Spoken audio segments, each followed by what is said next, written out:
Mic check. Mic check. Waifu. King Teliano. Is that you?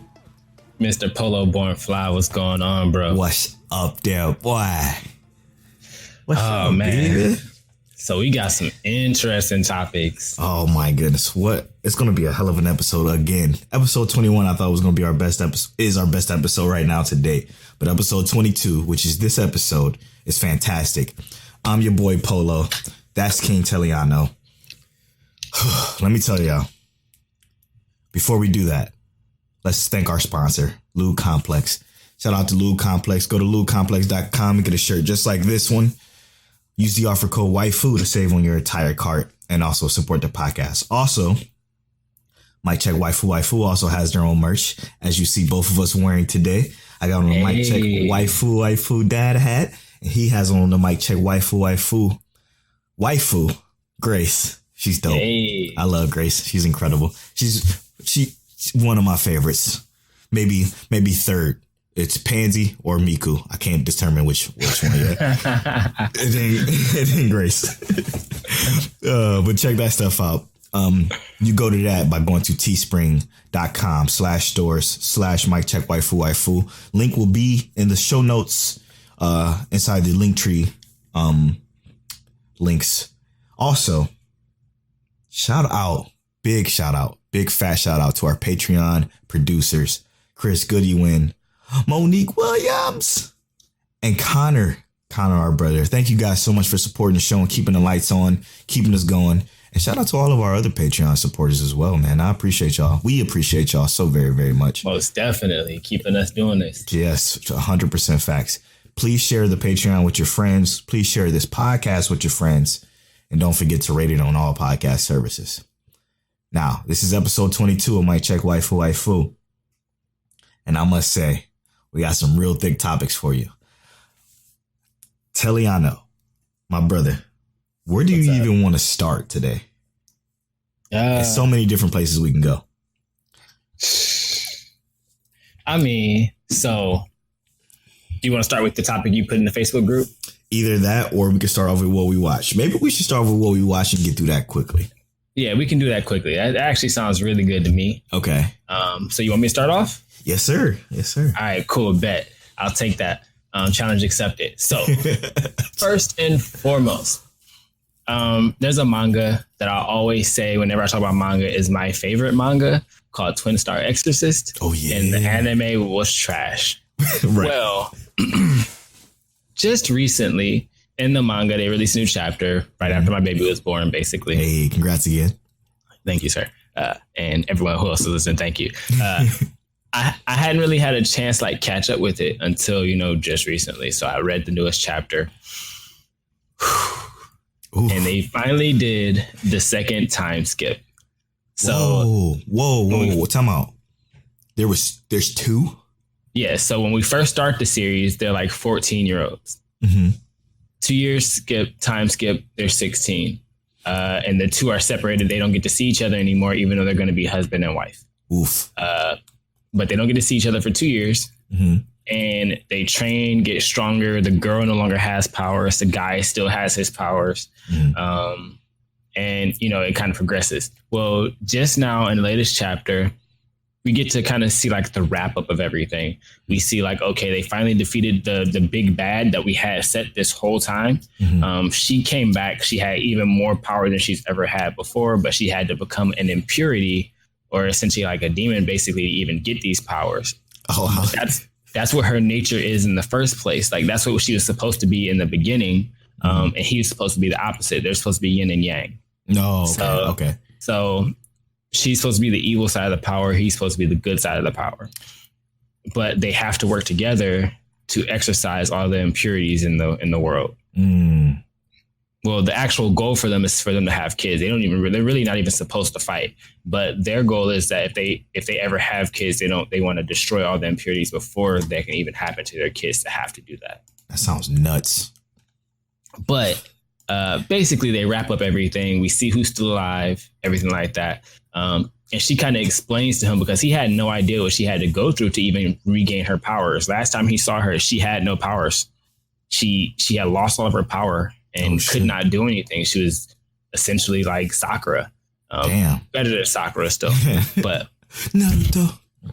Right. But she had lost all her power and was unable to even be of any assistance to anyone in the Exorcist world. Mm-hmm. And she had to get the help of Basara, which are the strongest possible impurities.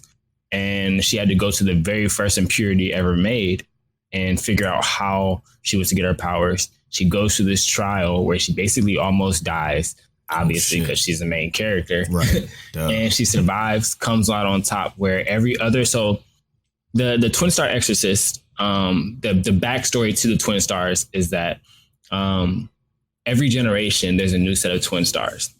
Okay. And basically... the Twin Stars are just a boy and a girl who are born in the same year, mm-hmm. who essentially are supposed to be married and have the Miko, which is the child that consumes both the yin and yang power, not just them being the individual yin and yang. Mm-hmm. But every Twin Star before them has died because the female side of it was never able to successfully take over the impurity power without devouring themselves and becoming an impurity. Oof. So she was the first one to successfully do it in, like, I think they said 1,000 years or whatever. Mm-hmm. Obviously, that 1,000 year is like, that's a nice even time frame to do it. Right. But she did it. They come back, and the big bad that they had been fighting the whole time is the female Twin Star's twin brother. Oh, shit. Who, because he was her twin, was actually able to harness her power. Damn. So he had been going through the entire world. He was even feared by the Basara themselves as like the strongest one around. Right. So they had to double team to fight against him because their powers are amplified together. And they finally are able to, defeat him. The best part about that is essentially when they fight and defeat him, mm-hmm. is that he kind of finally, instead of being like this crazy monster, mm-hmm. he comes back to reality and says, I did all of this so that my sister wouldn't have to fight. And so that all my friends didn't have to fight. I see. They come to that resolution at the end of the chapter. They do a 4-year time skip. They're 20. And then we see a new number one Basara, right. A new number one bad guy who is kind of like, the party's about to get started. Yeah. We've seen this Basara before, but she was hiding all the other times. Now she's like on the forefront, like it's time to get dirty. It's time to get busy. Time to make some changes. I'm super hyped, but I think they're going to take a break. And I'm sorry. Like a long one? Yeah, like maybe a couple months. But they normally take like a month break anyway between chapters. Mm-hmm. But yeah. Okay, so I think the one thing I want to talk about, maybe two things, but the one thing I want to talk about is why Orensuki or Orisuki, or however you say it, is quickly becoming probably one of my top 3 slice of life animes ever created. Oh, yeah, ever. That's big, bro. Because now one thing that get on my nerves sometimes is the comedy in slice of life is never done right. And again, one episode of this show, comedy wasn't great. It was like too overdone, too Japanese, and that doesn't sit well with all Americans. But so it was too campy, I guess, too corny. But the show's story has never dissipated. It's never dropped. It's never got lower. It's never got like bad. It always had me so enthralled in these characters and the way they go about things and the twists and the turns behind it. It was so crazy. So I'm gonna try not to spoil it because I really won't tell her to watch this. It's so good. But one of the characters decided to set up our main character, like set him up to where it seemed like this guy was just a Mac trying to have 3 girlfriends at once. And she was successful at doing so, at like fooling everybody to make them think that he had 3 girlfriends at the same time. Yeah. But in reality, she was doing that so she can then take the place of one of the people participating in their festival dance. And like because she really is like actually in love with him, and they do a whole backstory on how she fell in love with him. But he shot her down or denied her because of some moral compass that he has that's just so good, because he found out that, you know what, I'm not even going to go into it. I'm not even going to go into it. This is the same guy who was the he's like that. Hey, I'm good, but I'm also like I'm an asshole. Yeah, essentially, exactly. It's the same guy, but we started to figure out that he has more good in him than that actual bad. His bad side is actually technically good. He's just doing the bad stuff for hard to say. Yeah. I guess you can call it appearances. My God, dude. They brought out Pansy as her real self, not her nerdy self. She's one of the main characters, and she's the nerdy girl who figured out who our main character, I think his name is Jiro, who he really is. And when she brought out her real self, bro, she probably passed Miku from Quintessential Quintuplets as my number one waifu. What? Yeah, she's wonderful. But Miku's so good. I gotta watch Quintessential Quintuplets just to find out if she's still my number one. But she's really her character, her attitude, the way she's drawn is just kind of it's up there with me for number one. But the show is fantastic, man. If you haven't seen Orisuki yet, watch it. It's worth the watch. It's so many twists and turns, so many just things you wouldn't expect from a show like this when you first start watching it. It's a slice of life, and it's hitting you with all the things. The only thing it hasn't hit me with yet is the sadness. I want to know if that's in here. I doubt it, but the intriguing story is more than enough to make up for that. Okay. I love it. It's worth it. Polo and his White Claw. Hey, we ain't even gonna talk. Dude, you ain't even have to mention that. I was covering up the logo and everything. I'm like, don't judge me here, bro. Hey, y'all leave the judging to Judy. All right, don't judge me. Oh man. One more anime before just real quick. Go ahead. SAO is fantastic. That's what I was going to talk about next. Oh, is it really? Seriously? Yeah. Oh, what a crazy coincidence. I want to talk about Sword Art Online. Yes. So good. Let's be honest. The first couple of episodes, I was being a little bit brutal. You were a little down. I was saying I'm disappointed. I wanted more. Mm-hmm. This is not what I wanted. Why is Kirito in a wheelchair? Kirito. I mean, I get it. If Kirito's not in the wheelchair, everything gets fixed super easy, right? 100%. Number one swordsman. Yeah, right. This latest episode gave me better perspective. Yeah, man. It made me see that Alice has some place to prove herself.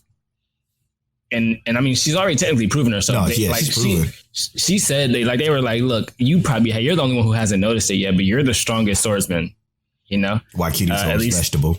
Yeah, while Kirito is vegetable, yeah. You're the strongest swordsman. And she has no idea yet.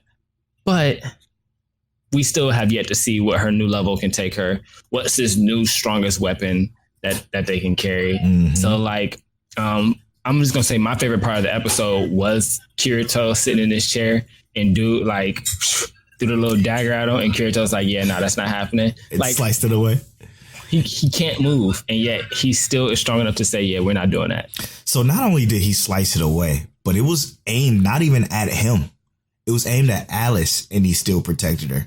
That's what had me like, damn, this motherfucker's a beast. Now, a lot of people are so down on this season of SAO, and I cannot deny that I understand why.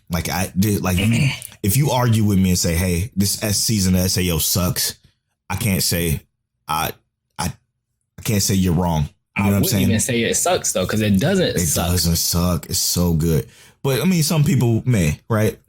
There's no way in hell I wouldn't deny that. But this, for some reason, man, for some reason lately, the slower anime that's just not been all about the fighting or all about just one main character has been getting me ever since Astro Lost in Space. Ever since Astro Lost in Space, my entire mentality on anime that doesn't solely focus on the main character has changed, because that's why I like Fire Force so much. Like they focus on the different characters in Fire Force, and the storytelling is nice, slow and progressive. Like it's paced well. You know what I'm saying? Like, and I enjoy it. I've been enjoying it a lot. That's something that I can attest to, because these last 2 episodes of SAO, right? They had this like steady build, where it's building up to something. Yeah, we even saw like the new head bad guy, do his evil deeds. But it was even cooler when like the one human captain on the bad side is like, he's so engulfed with rage and fury. That animation scene was beautiful. Like that was one of the best animated scenes. Like even it was quick though. It was like 30 seconds of a scene where you can see they put some budget in there, and dude explodes in this like tornado of fury and rage. And he for whatever reason, he can see that he's like, I can't kill this man with a murderous weapon because his spirit is already dead, but alive at the same time. Meaning, I think he understands that this person's not originally of this world. So he realizes that this new leader of their dark underworld is technically part of another world. So that was nice to see that somebody from the outside can actually have perspective out of it. And Alice knows that as well. And she was even on the verge of sharing that too. Yeah. You almost gave that up. But let's go back just a little bit for a quick minute. Let's go back to the episode before this most recent one in SAO. Let's talk about the villain and what he did. What he did was so fucked up. And it caused me to actually have hate towards this villain. But I like that. I like that the way they build him up. This motherfucker killed his best friend basically to figure out if souls were real.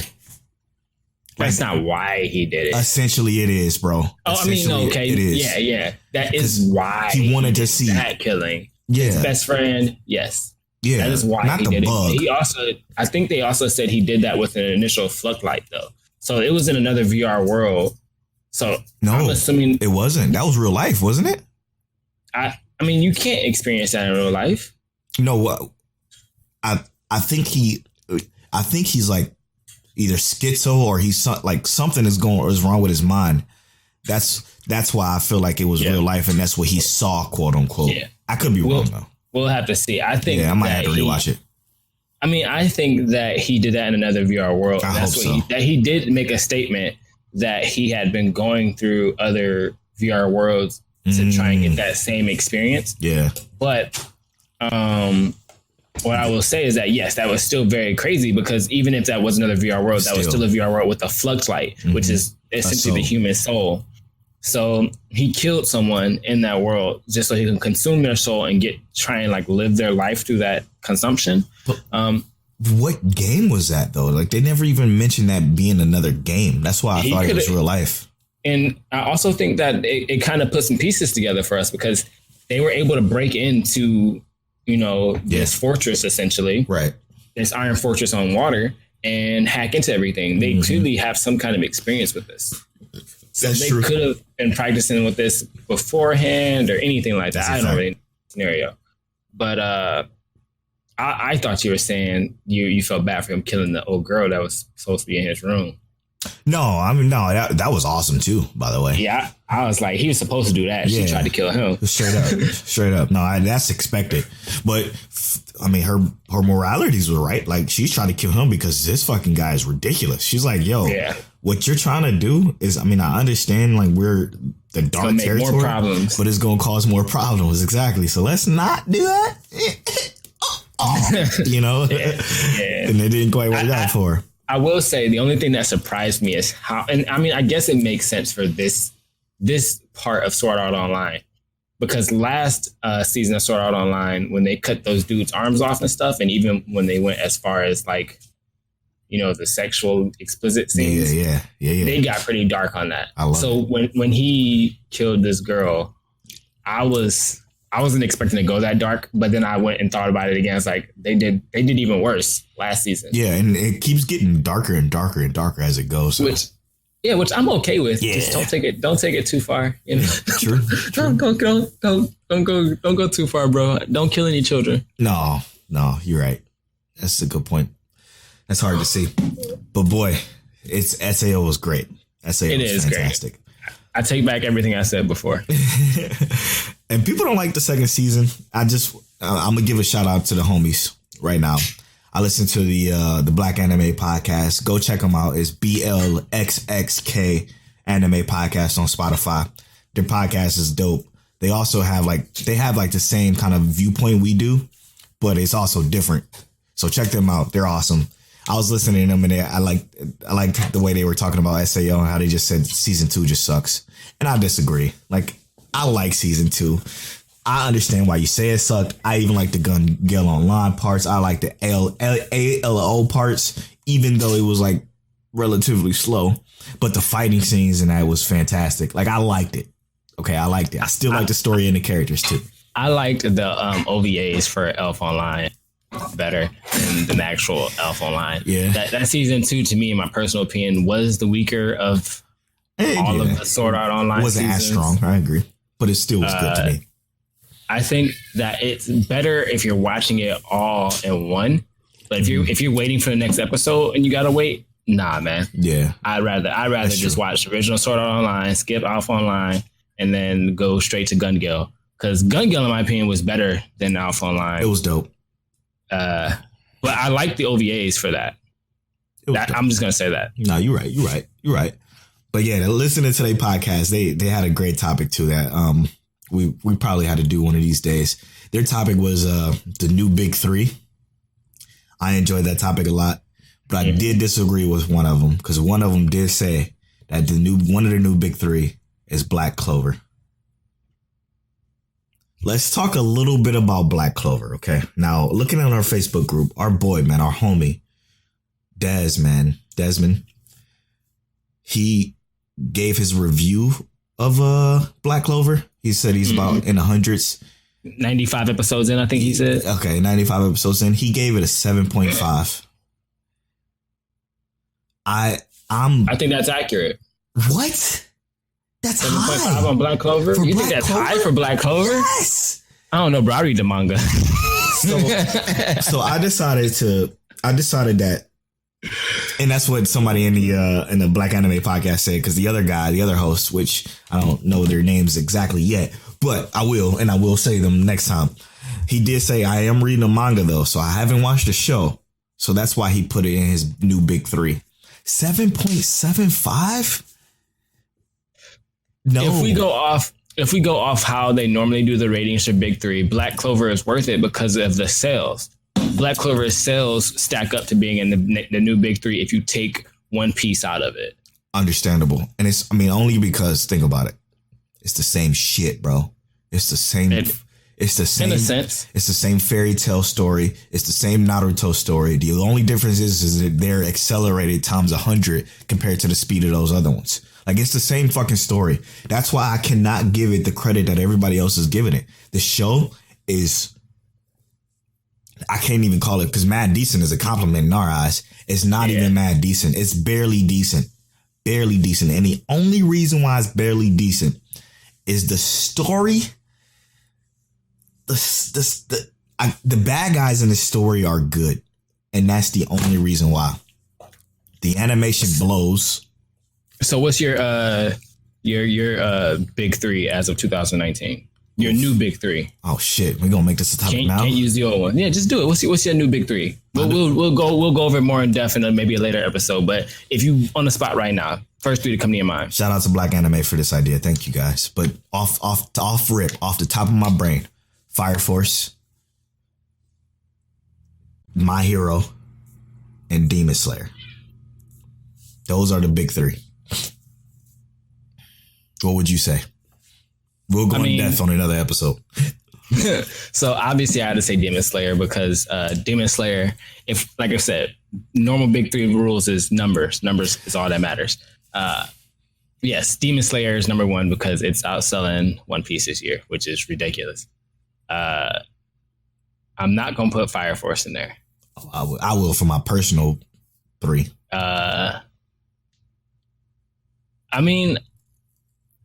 What is it? Demon Slayer, My Hero is an obvious one.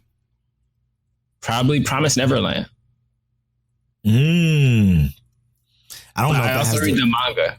The anime series is not going to stack up. Yeah, because I don't have the power that a Fire Force has. The manga is doing really good. Oh, okay. So you're going off analytics though. Yeah, the manga is huge, and that's what I'm going off of. Yes, analytics. Like where are the numbers for that? Mm-hmm. The manga is hitting hard. Anime wise, I only got one season. Do your personal big three though, like.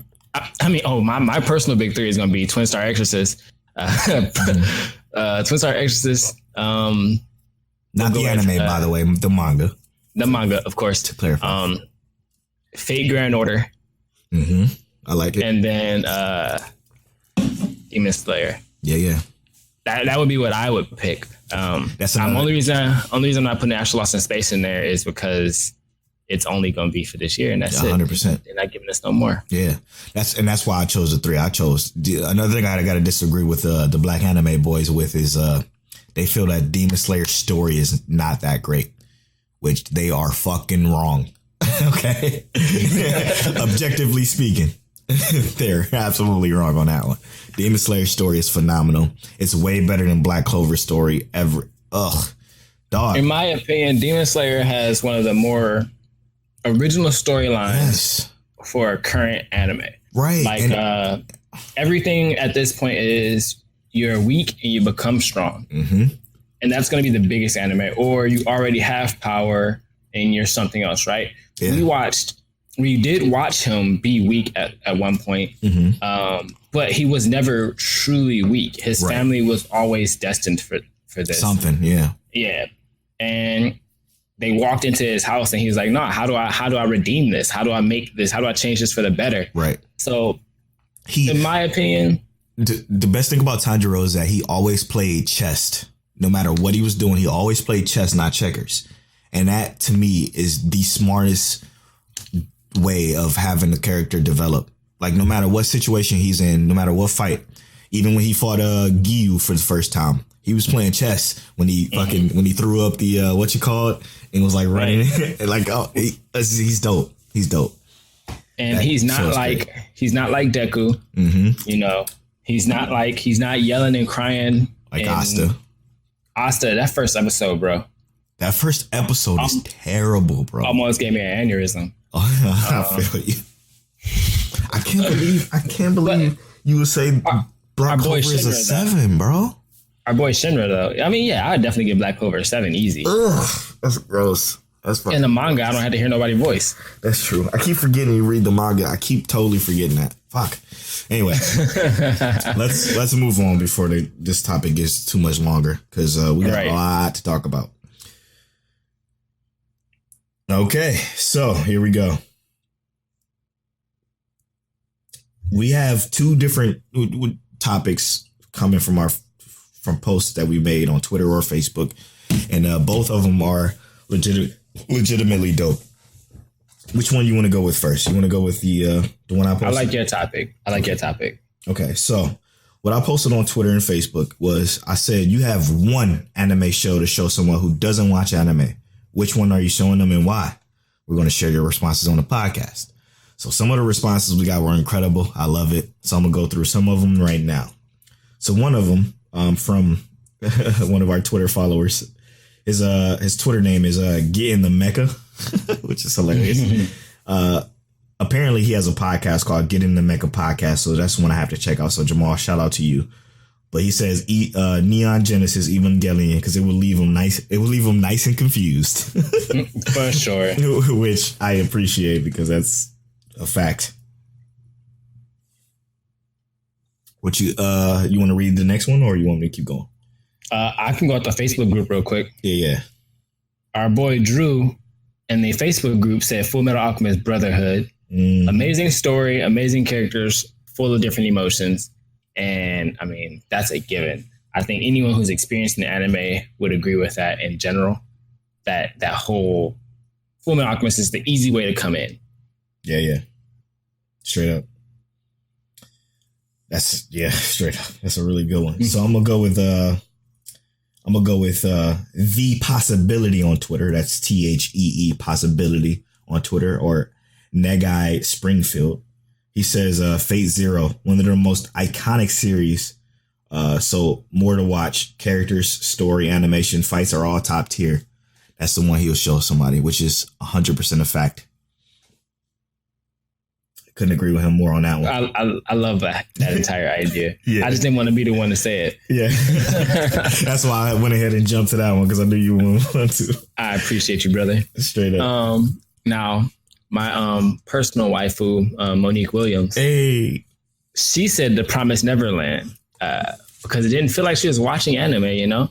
And it's a thriller. So you got the storyline, and it's going to be a shock from episode 1 all the way to episode 12.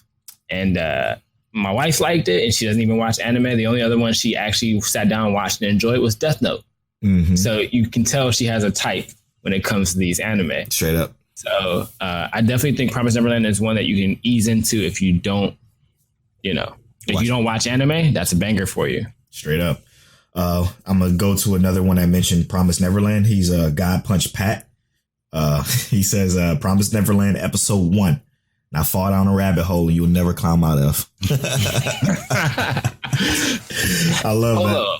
Have you watched it yet? Not yet, man. Not yet. Oh my God. It's a must now. For one, like my sister-in-law straight up said Promised Neverland. So I'm like, okay, that's more than enough reason for me to watch it. I got a question for you, bro. What's up? Can you binge it? Can I binge it? Yeah. I can try my best. We watched it all, and I mean, granted, we at home right now. I'm on paternity leave, so I don't really have much to do other than take care of babies right now. But if you can binge it, let's review it next week if you can. Next week, I could probably do that. I'm off on Thursday. I could probably do that. Yeah. Go down that rabbit hole, because that first episode is a doozy. I'm gonna do it. All right, so our boy Russell on the Facebook group said The Rising of Shield Hero. It holds a lot of similarities to other anime, but being set in a European-style country, some of the cultural references would be easier to understand.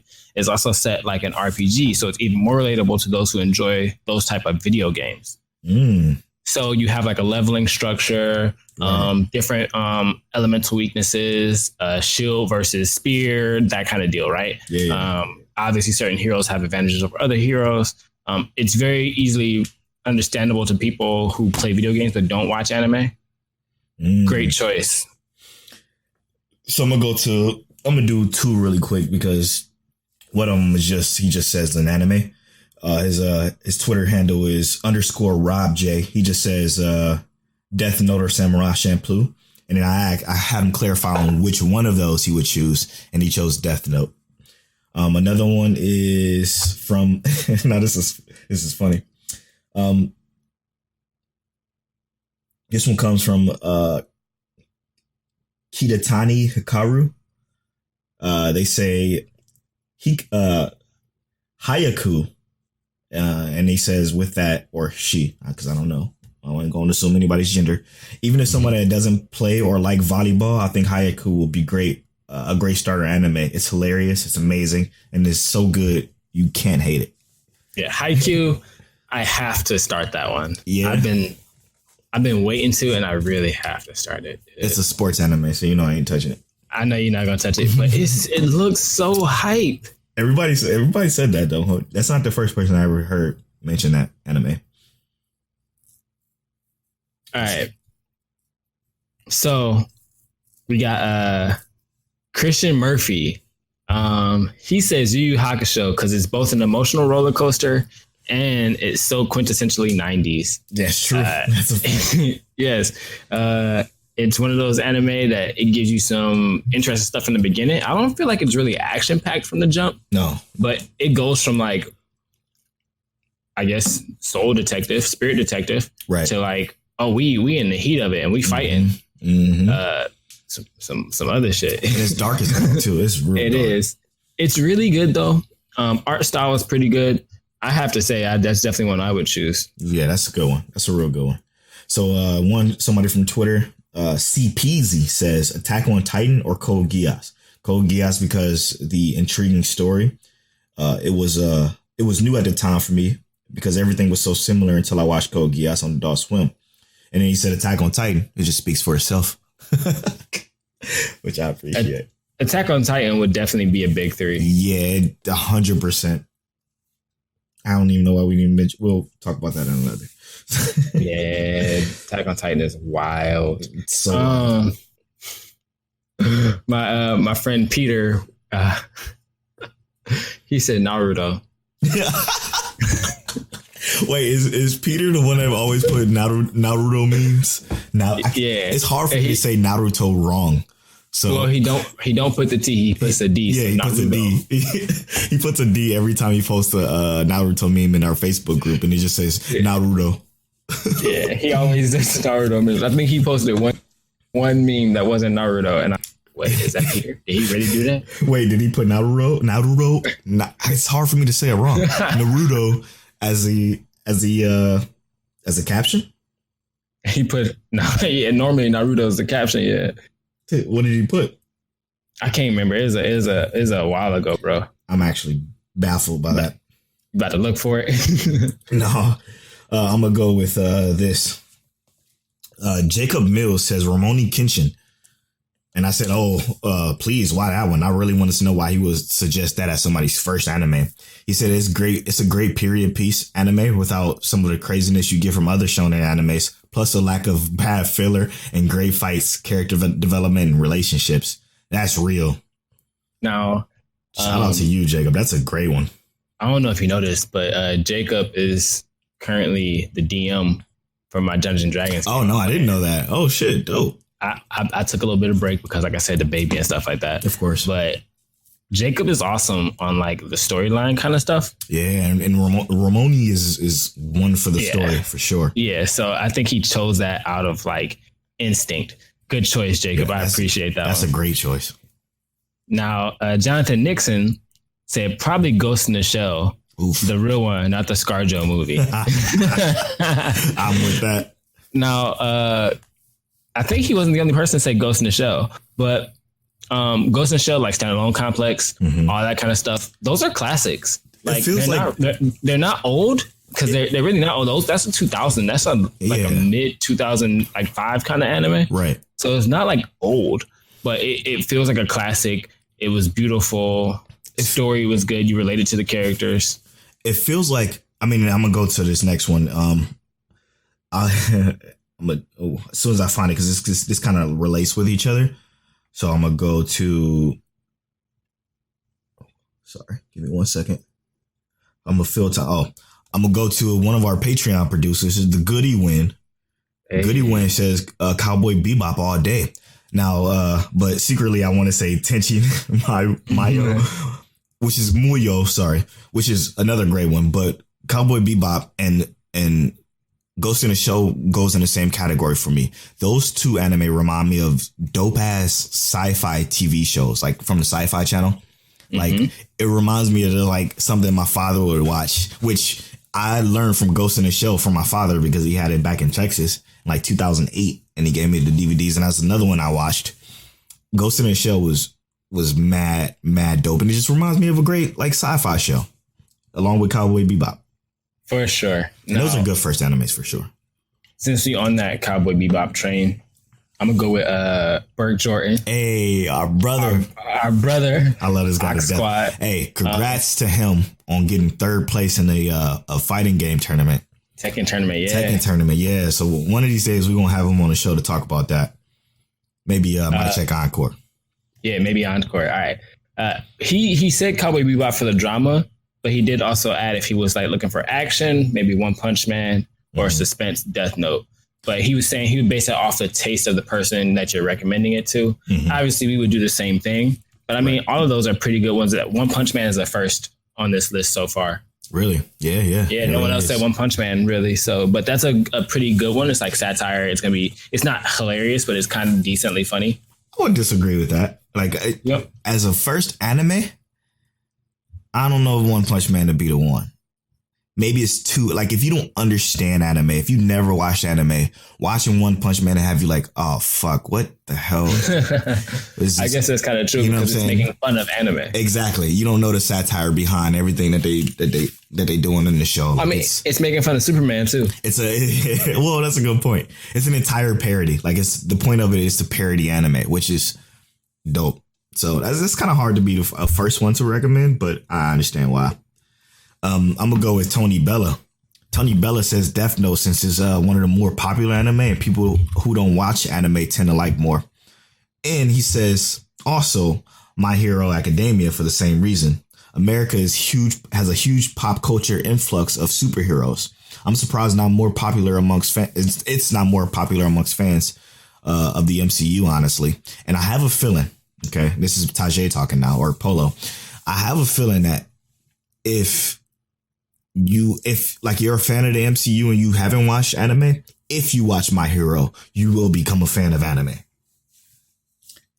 Straight up. I mean, I think I can agree with that. Yeah, because some people don't like My Hero though, but I think that My Hero is easy to like in my personal. Yeah, 100%. It's easy to like. Like, for example, somebody I know who don't watch anime, every time they see me watching My Hero, they're like, "Oh shit, what's this show? This show's dope. I want to see this show. How do I watch this show?" Again, like they don't like anime, but every time they see that, they're like, "Okay, I need to watch this show." So. Our boy Joe Lee comes with a classic with Monster, a thriller. It's about a doctor who essentially is a brain surgeon, and there's a string of murders that happens, and he kind of all of his morals and beliefs and stuff kind of get shaken up and try and figure out how these murders are happening. So that's a classic one. If you like a thriller with the older art style. I would say it's actually pretty good. And looking at ratings, it's actually extremely highly rated. Oh, of course. That's definitely a classic. The story behind that is definitely different than your typical anime. Yeah. Which is dope. I'm going to go with Alexandria. She says, she says Dragon Ball Z. I mean, who doesn't love DBZ? It's an amazing story, amazing fights, beautiful animation style. And it's well-rounded example. And it's a well-rounded example. And with its immense popularity in the U.S., it's easy transition from U.S. animation. Who can turn down a good Kamehameha? ? Facts. Who can? Now, I'm gonna have to agree with her. Dragon Ball Z is easy to get into if you catch it at the right point. If you catch it at a wrong point, right? If you catch it during the Boo series when he's turning Super Saiyan 3, that episode, you're going to be miserable. You're like, what the hell is this? Because he's screaming for literally the entire episode. Well, that's also another thing. Got Dragon Ball Kai. That's true. Cut out the filler. Cut out some of that screaming. That's a good point. And just get through all the important parts. Yeah, that's a really good point. Now, how many more people we got left? A lot. Okay. Because I was going to say, did you want to go over Philip J. Woodward's? Yeah, let's do it. All right. So he kind of got a long one on the Facebook group. He posted a nice little paragraph here. Oh, yeah, he did. Shit. He said he really liked the choices up here, especially Full Metal Alchemist Brotherhood, which, like I said, I enjoyed that idea as well. That was the first one that popped into my head, and it had a great emotional story, good emotion, and good dialogue. Yeah. Death Note was the second. It is a battle of mind and wits that everyone can love. My wife watches very little anime, but these are two of her favorites, which, like I said, Death Note is very popular. It's like it was said before. Full Metal Alchemist Brotherhood is obviously very popular. My Hero Academia, which Polo spoke about earlier, and we talked about, it's a very hard one to dislike. Everyone likes a underdog rising story. But he said, however, to choose something that hasn't been said yet, I would choose Yuri on Ice. Now, it's a sports anime, but it's also slice of life, Polo. And I know you haven't touched it because you see that sports and you're gonna turn it down. But it's not quite a sports anime, but it's not quite a slice of life. The animation is beautiful. The story is just as good as any film with similar subject matter. So yeah, Yuri on Ice would be my choice. I actually think that's interesting. Yuri on Ice is a great one, especially if you're not into or committed to action. If you're committed to an action series, then you can go with anything else. Yuri on Ice, though, gives you that kind of like thrill of doing something that's high intensity, while still giving you like the background with the love and that kind of stuff.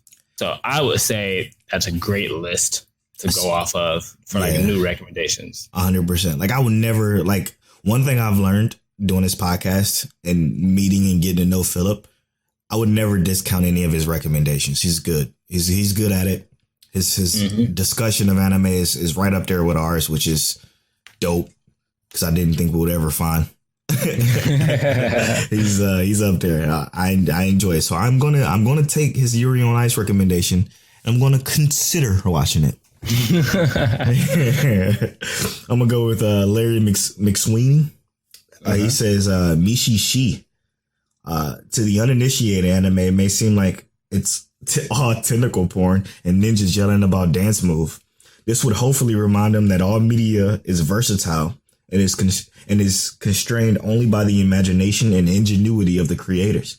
Also, it delivers a glimpse of another facet of Japanese culture through the actions and attitudes of the characters and myths and legends introduced, which is interesting because I never even thought of, never in a million fucking years would I ever say this anime. Never. But his explanation, though, made me like, oh, whoa, that's a good point. It may seem like tentacle porn and ninjas yelling about dance moves, but this will hopefully remind them that all media is versatile and it's only constrained by the imagination and ingenuity. Yeah, I like that. Well said, Larry. I appreciate that. Now, are all the rest of them on Twitter? Is that it? Did we cover them all? That's all on Facebook. I think that's it for Twitter as well, which is perfect because our time is that's perfect. Yeah. That's it. Thank you all so much for contributing into that topic. We're going to give ours now, of course. I just wanted to get the listeners out of the way. So, Tail, I'm going to ask you as a brother. You have one anime. What is the one anime you're going to recommend? And this is so hard for me. Yeah. So like to somebody who doesn't watch it. So your mom. Yeah. Well, not my mom, because that's a horrible recommendation. I'd have to go with something completely different to like for her. Mom watch anime. True. So if I had to give it to someone based off like similar interests to me, a few obviously, ReZero is up there. But if let's say it was my mom, you only have one. We can't sidestep this like they did in the record, like in theirs. We have to do one. You have to say one. Shit. It's hard. Yeah, it's hard. Asher Lost in Space. Ooh. Because like I don't. You say you a goon, but it's a goon to a goblin. So I'm choosing that one, and the reason I had to choose that one is because like there's so many different recommendations I could give to anyone. Like I have a long list of anime I could give to anyone, but just eat that. Yes, that's what makes this question so hard. You only have one. You can only recommend one to any person in the world that doesn't watch anime, that never even heard of the term anime. And the one you chose is Asher Lost in Space. And my boy, that's a winner, man. That's a winner. So since you said that, I can't say that now. Is that what you're going to pick? Duh. So now my whole fucking shit is thrown off. All of my equilibrium is gone. So I have to go back to the drawing board, and I only have one. I only have one.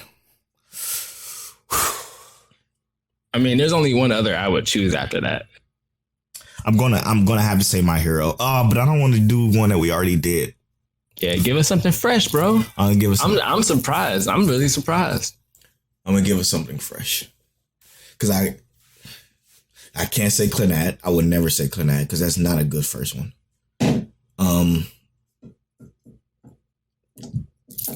Nobody mentioned it, even though you said it earlier. It'd have to be ReZero.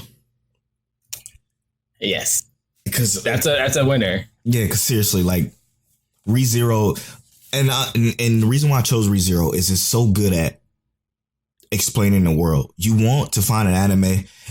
Asher Lost in Space isn't good at that, but that's like kind of the point until you continue watching that show. Like it starts to explain it extremely well.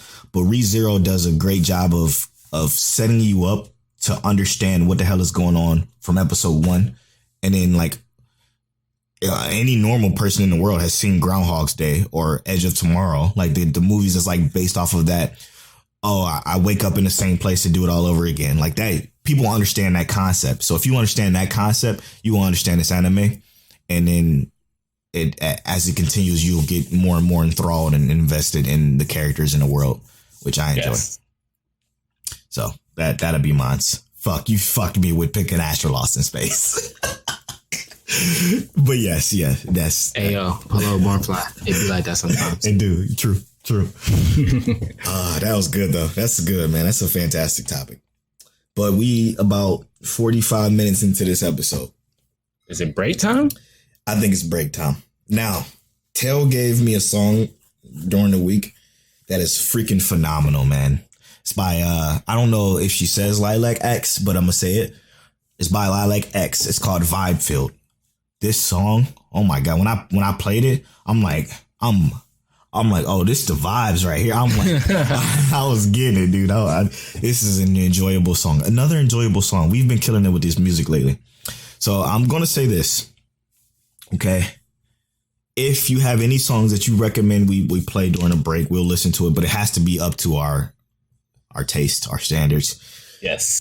Because this is an important part of our podcast is the break and the song we play, because we feel like we introduce some music that people may have never heard and will enjoy, hopefully. So if you have any ideas, let us know. We'll give it a listen. We'll go from there.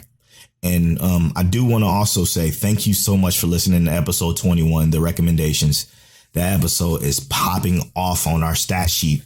So we thank you so much for listening to that. But let's get to this break. We're going to come back with My Hero. We're just going to talk about it. And I'm sure y'all heard at the beginning of the podcast the speech we used. So yeah. I can't wait to discuss that. Gonna take this quick break and we'll be right back. Peace.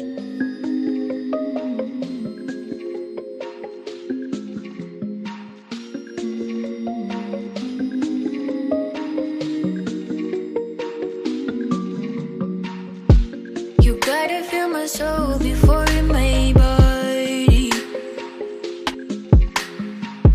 My roots, my branches, and buds away to bloom. There is plenty life inside me, but you never know if you'll never get past my vibe feel. Yes, I get a vibe feel. Yes, I get a vibe feel. Yes, I get a vibe feel. You could never be careful with these things that try to fuck with me. That's why you got a vibe feel. That's why you got a vibe feel. I might have to put you in.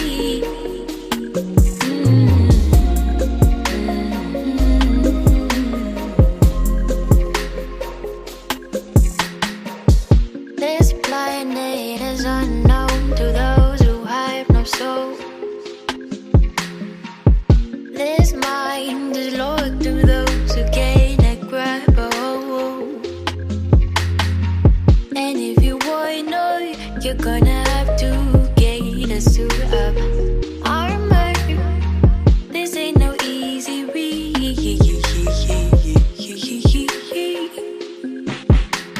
Shift click but burn by. Don't you know the sound of your done? I find no pleasure in wasting my time on empty minds, empty insides.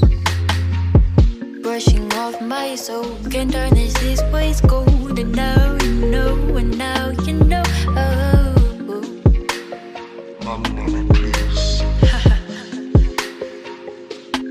Kiss and get a vibe feel. Kiss and get a vibe feel. Kiss and get a vibe feel. You could never be careful with these things that try to fuck with me. That's why you got a vibe feel. That's why you got a vibe feel. I might have to put you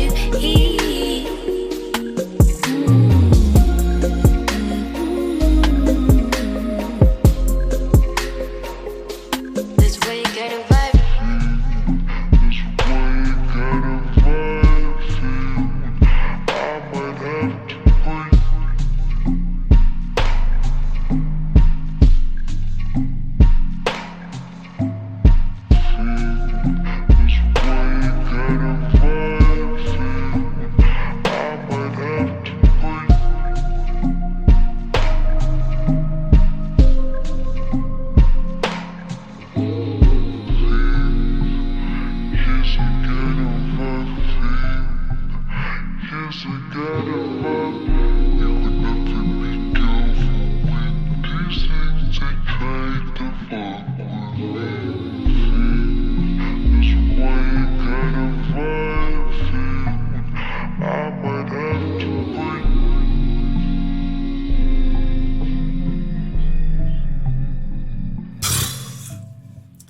vibe feel, man.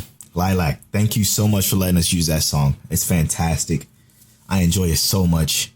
It puts me in the mood. It gives me the vibes. Hey. Thank you so much for letting us use that. It's dope. I can't wait to hear more of your music. That's for sure. Like, I'm going to find more of your music now. Thanks to that. Well, that's actually her first song ever. What? Yeah, it's her first song ever. Incredible. I'm sold. Let us know when you drop some more music. We're going to use it on the show. Thank you so much for letting us use that. Now, back to the show. My hero, bro. The speech we used earlier was Night Eye talking to All Might about how what he saw was basically him dying a gruesome death. Now, this pissed me off when I saw this part because it just reminded me of what Tell said to me even before My Hero even started, because this motherfucker read the manga. Okay. He's like, he said, this is what he said. Okay. Slight spoilers. People are going to die. People are going to die. That's my Tell impression. People are going to die. So when he said that, I'm like, man, fuck you, man. I'm watching the episode and I said this out loud, bro. I said, man, fuck Tell. Because I'm like Deku. I'm like, All Might's going to die? Oh my God. I'm like, fuck you, dude. Because, like, I mean, it's obvious that he's going to die, right? When Night Eye says that, it's obviously that's going to happen. But the fact that I even know kind of even that mentality, that mindset, that because of you, motherfucker, that like it hurts me even more, you know? All right. So look, let me just say one thing really quick. There's a couple of differences between like the manga and the anime. So in the manga, they said something that never was said in the anime. And that was when All Might fought All For One. He said, All For One said to All Might, you missed your chance right here. This is where you were supposed to die to have your protege actually take a step up. And it showed how Midoriya was not able to control his power yet. And yet All Might was able to instantly control his power because the person who passed it down to him died. He had to. He didn't have a choice. Why did you even tell me that, bro? That was 2 seasons ago in the manga. But still, like, we know that because, okay, listen. I understand that the manga and the shows are different. But they don't say that anywhere in the anime. There's a reason why they probably did that, okay? They didn't do that because it's probably going to happen naturally in the show because of the way shit progresses in shows versus reading it. And I think they realized that. The directors and the writers of the show realized, like, look, okay, if we do it the way they did it in the manga, then it won't play out as surprising or as enthralling as it will if we go ahead and kill All Might. And then Midoriya finally evolves to the step to where he can become the #1 hero. Now I know that. So thanks, Tell. So, like, I feel like when looking at it from a director perspective, that's exactly why they didn't do that. They left that out intentionally just for that whole shock factor, I guess, if you will, which makes sense. Could very well be so. Yeah. Either way. I mean, we know. Great manga. Okay. We know. Great fucking manga. That episode basically solidified the fact that All Might is going to die. Like, there's no way Night Eye is. Everyone dies. Yeah, Everyone exactly. dies Exactly. At some point. Yeah. So there's no way that we're going to look at Night Eye and be like, oh, that's not going to happen. He's going to change the future. No. Night Eye. But you did also, you saw what he said. Yeah, 100%. He said it's supposed to be, he's not supposed to die yet. It's supposed to be in 2 or 3 years. He doesn't know when he's going to die. Right.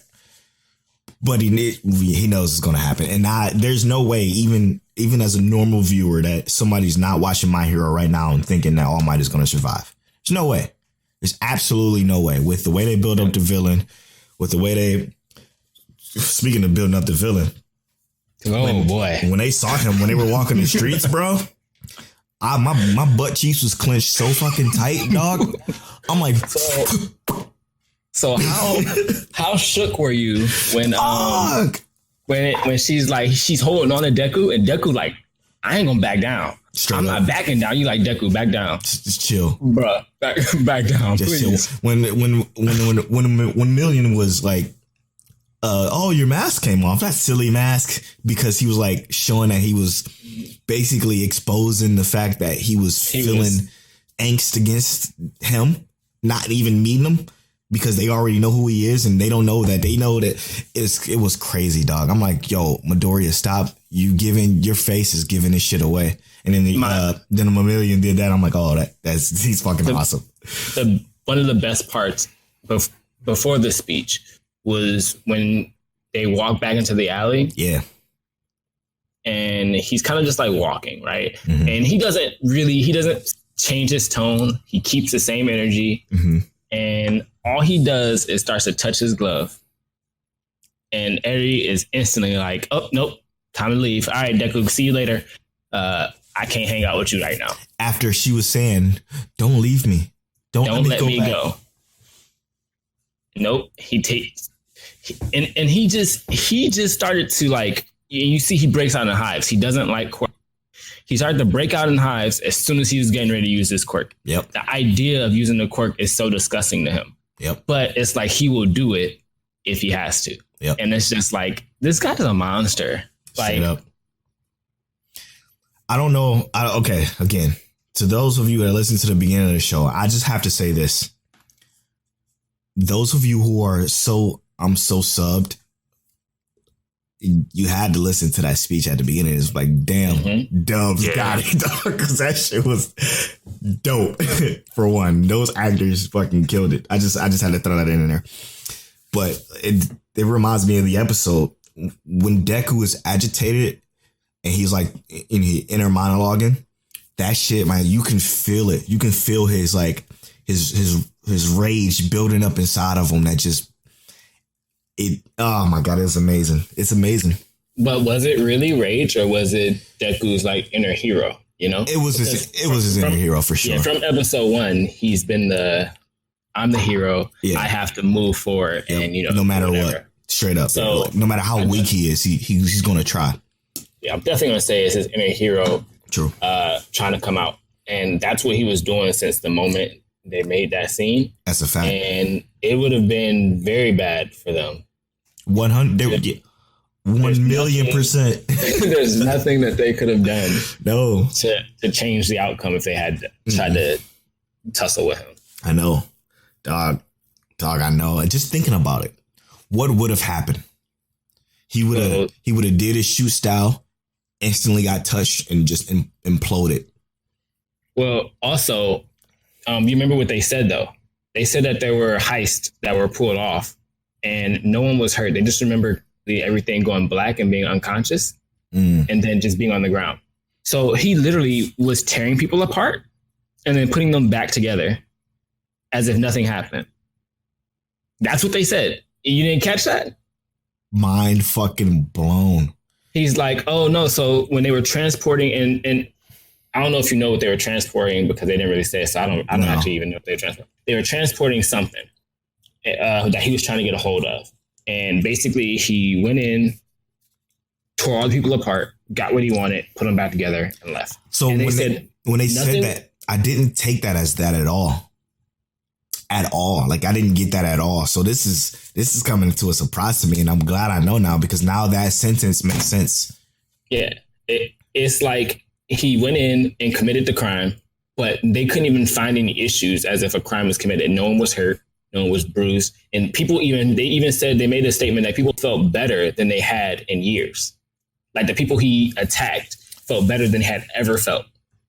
Wow. It was almost as if like they had lost wrinkles, like they had gone back in time, basically. This motherfucker is insane.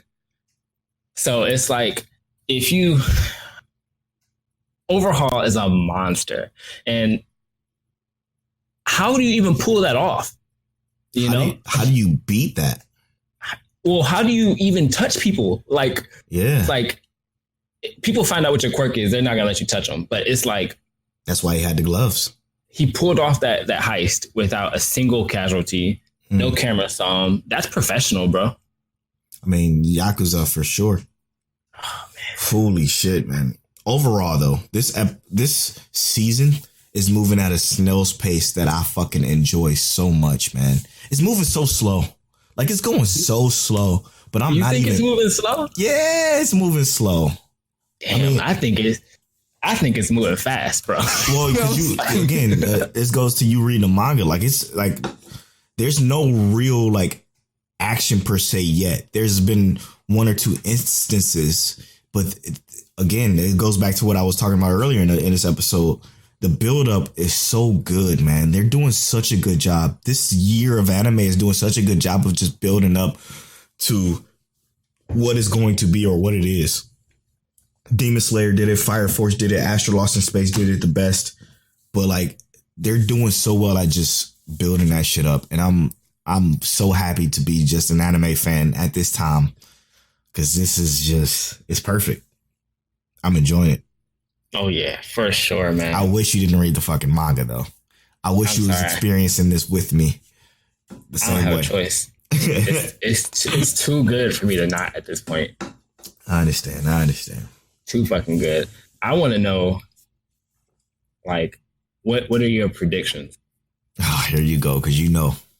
It's only fair to the listeners and the viewers. We should give them predictions. Sure. I'm not gonna give any predictions. I want what your prediction is. Okay. He can't participate in predictions because he knows. I'm gonna say that shit is gonna get so real to the point where All Might has to become All Might again to help them, and them being Class 1A, defeat Overhaul.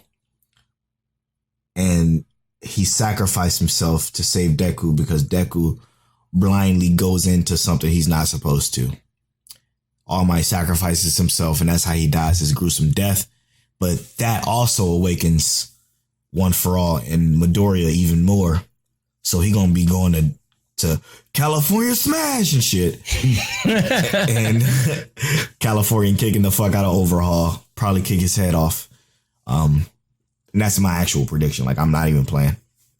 Like, I legit believe that's how it's gonna happen. So, question. Yeah. And I'm only gonna say this because, like, we talked about the speech. Mm-hmm. Yeah, that's your prediction, even though Night Eye said that, or what All Might said Night Eye said is basically his prediction is that he'll die in 2 years from now.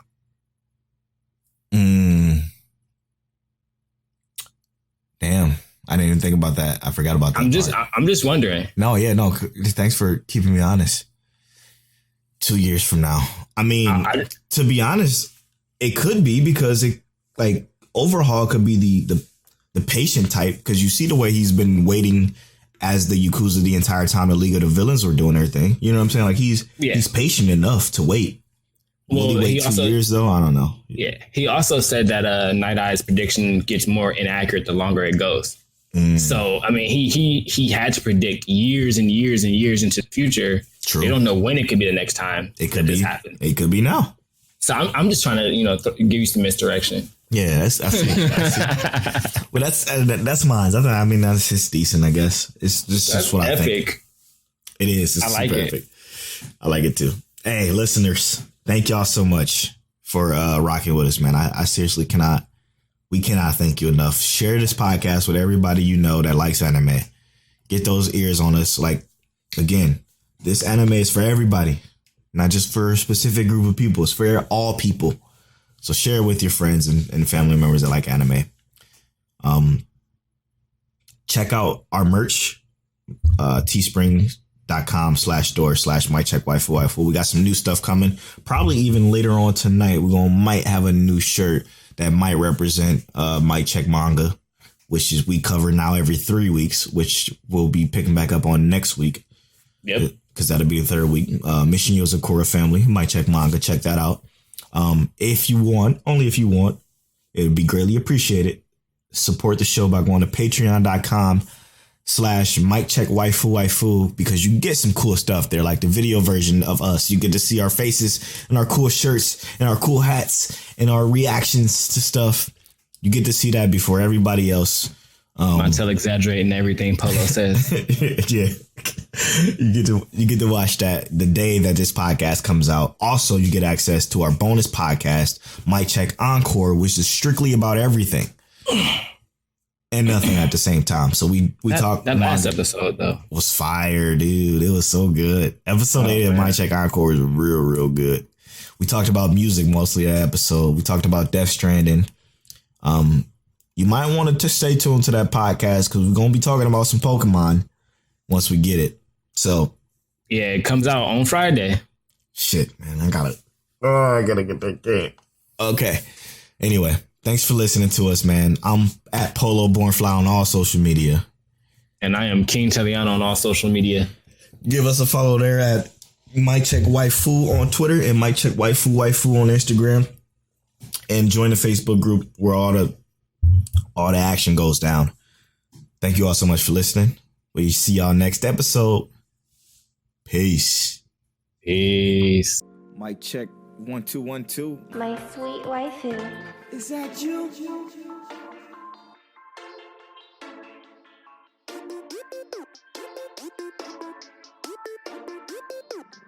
One way or another.